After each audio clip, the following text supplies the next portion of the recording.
और उधर Ambikapur medical college और अस्पताल में 4 नवजात के मौत मामले में स्वास्थ्य मंत्री टीएस सिंहदेव मेडिकल कॉलेज पहुंचे। यहां उन्होंने एसएनसीयू वाज के आला अधिकारियों के साथ निरीक्षण किया और इस दौरान अस्पताल प्रबंधन द्वारा ड्यूटी के दौरान मौजूद रही डॉक्टर्स सहित ड्यूटी रोस्टर नहीं दिखाने पर नाराजगी जताई। उसके साथ ही मंत्री टीएस सिंहदेव ने दोषी के खिलाफ 48 घंटे के अंदर कार्रवाई किए जाने के निर्देश दिए हैं। इसके साथ ही ऐसा दोबारा ना हो, इसके लिए अस्पताल प्रबंधन से व्यवस्थाओं को दुरुस्त करने के भी निर्देश दिए हैं। तो आपको बताते चले कि बीते दिन ये मामला आया था जब अस्पताल में बिजली गुल होने के बाद 4 नवजात बच्चे जो कि वेंटिलेटर पे थे उनकी मौत हो गई। उसके बाद से ये मामला तूल पकड़ा और अब इस पूरे मामले में संज्ञान लेते हुए टीएस सिंहदेव अस्पताल पहुंचे। अस्पताल पहुंचकर उन्होंने निरीक्षण किया। निरीक्षण के साथ ही 48 घंटे के अंदर ही उन्होंने इस पूरे मामले में कुछ निर्देश दिए हैं कि कुछ न कुछ फैसला आए। मैंने ड्यूटी रोस्टर भी मांगा था, किन्हीं कारणों से ड्यूटी रोस्टर उपलब्ध नहीं हो पाया है, लेकिन उस विषय में भी जांच होगी कि इतनी देरी क्यों लगी। हम लोग आए और ड्यूटी रोस्टर उपलब्ध नहीं है, क्या बनाया हुआ नहीं था? बनाया हुआ था तो प्रस्तुत क्यों नहीं हुआ? और बना हुआ है तो कौन डॉक्टर्स थे जिनकी जवाबदारी थी, वो मौके पे थे कि नहीं? जीवन बचा पाना एक अलग पहलू है, पहल करना ये हमारा दायित्व है। उस पहल में अगर कमी आई है तो एक्शन होगा। और इधर बीजेपी पदाधिकारियों और कार्यकर्ताओं ने स्वास्थ्य मंत्री को काले झंडे दिखाकर विरोध जताते हुए जमकर नारेबाजी की है, जिसके बाद मंत्री टीएस सिंहदेव ने काले झंडे दिखा रहे बीजेपी पदाधिकारियों और कार्यकर्ताओं से मिलने।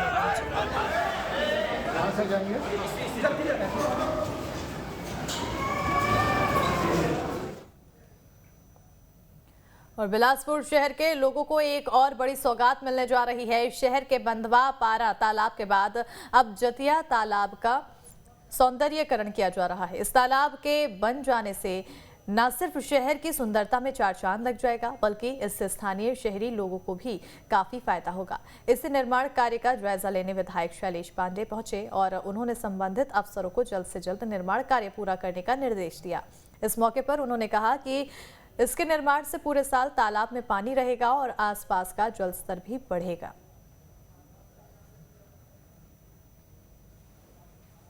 हाँ, हमारे बिलासपुर का ये बहुत ही महत्वपूर्ण जतिया तालाब है, जो कि बहुत वर्षों से जो है इस प्रकार से पड़ा हुआ था। इसका संरक्षण भी नहीं किया जा रहा था और पिछले कई समय से 15-20 सालों से लगभग 8 करोड़ लीटर पानी हम बिलासपुर के शहर से रोज निकालते हैं। अरपा नदी में हम लोगों ने, हमारी सरकार ने 2 बैराज जो है बनाए हैं। साथ ही साथ अरपा के आसपास जो 50,000 परिवारों की जो जमीनों को बंधक बनाया गया था उसको भी मुक्त कराया। साथ साथ बिलासपुर शहर में जितने भी तालाब हैं उनको संरक्षित करने का काम किया जा रहा है। अपनी 11 सूत्रीय मांगों को लेकर सोमवार को हजारों भूस्थापितों ने रैली निकाली। ये तमाम लोग कोरबा जिले के कोयला खदानों की वजह से विस्थापित हुए हैं, जो रोजगार, पुनर्वास, मुआवजा जैसे विभिन्न मांगों को लेकर बिलासपुर में हाईकोर्ट की चीफ जस्टिस को ज्ञापन सौंपने पहुंचे थे। इनका कहना है कि वो पिछले 6 दशक से कोयला खदानों की वजह से कई समस्याओं का सामना कर रहे हैं, लेकिन आज तक किसी ने भी उनकी सुध नहीं ली है। इसी से नाराज होकर आखिरकार उन्होंने हाईकोर्ट के चीफ जस्टिस को ज्ञापन सौंपकर न्याय की गुहार लगाई है।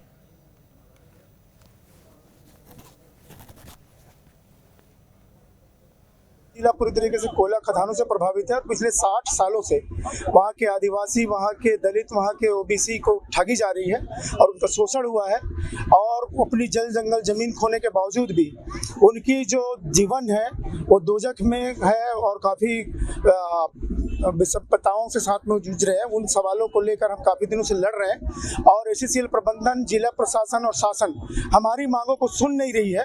इसीलिए हमने अब न्यायपालिका की ओर में अपनी आवेदन प्रस्तुत करने के लिए जा रहे हैं और हमारे जो मुख्य न्यायाधीश हैं वो हमारे ज्ञापन लेने के लिए हमको समय भी दिए हैं, तो इसी सवाल को लेकर हम निकले हैं।